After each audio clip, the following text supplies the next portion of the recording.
The other, to increasing wealth, comfort, intelligence, combination of action and civilizations. One looks toward universal war, the other toward universal peace.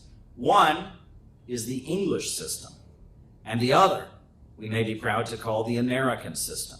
For it is the only system ever devised, the tendency of which was that of elevating while equalizing the condition of man throughout the world. And such is the true mission of the people of the United States.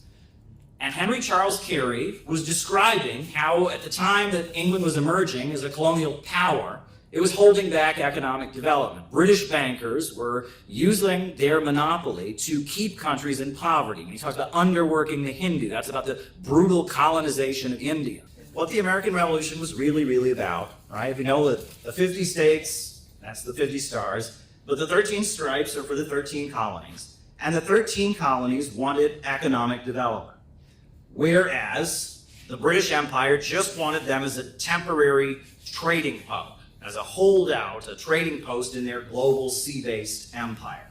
And you could argue that there's a very extreme similarity in what Henry Charles Carey was describing about the English system and the basis of the American Revolution and what was written by Vladimir Lenin when he wrote about the Bolshevik Revolution and when he explained his theory of imperialism, the highest stage of capitalism. Actually, I wanted you guys to go get another flag that I have. I have the Chinese flag.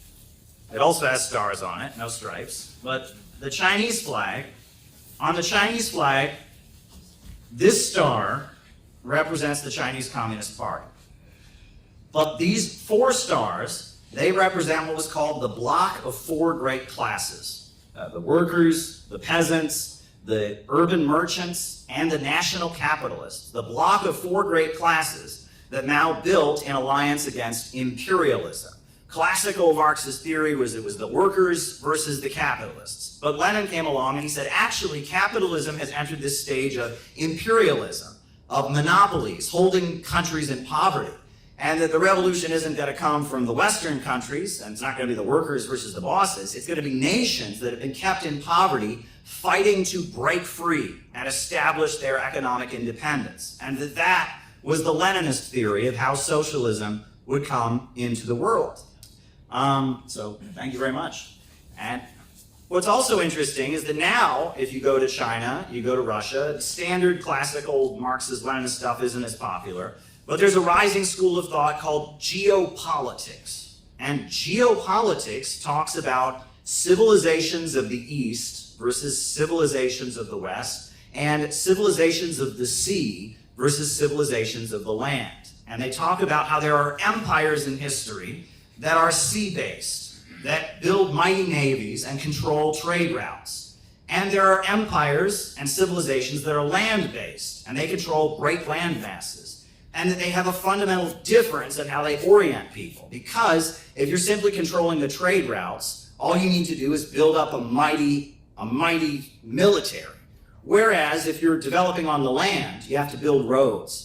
And you have to connect different ethnic groups and different nationalities and different religious groups with each other. And that if you compare the civilizations in China's history and the civilizations in Russia's history, if you compare the Persian Empire that existed in ancient Iran with the Roman Empire that was based on the Italian peninsula, a sea-based empire, or with the British Empire that later emerged, their economic relationship was different. And their culture developed in a different way. We associate the East with more collectivist ideas and a more collectivist notion of what it means to be a person, whereas we associate the West with more radical individualism. And that this school of geopolitics, how our relationship with the land affects how we relate to each other. This is being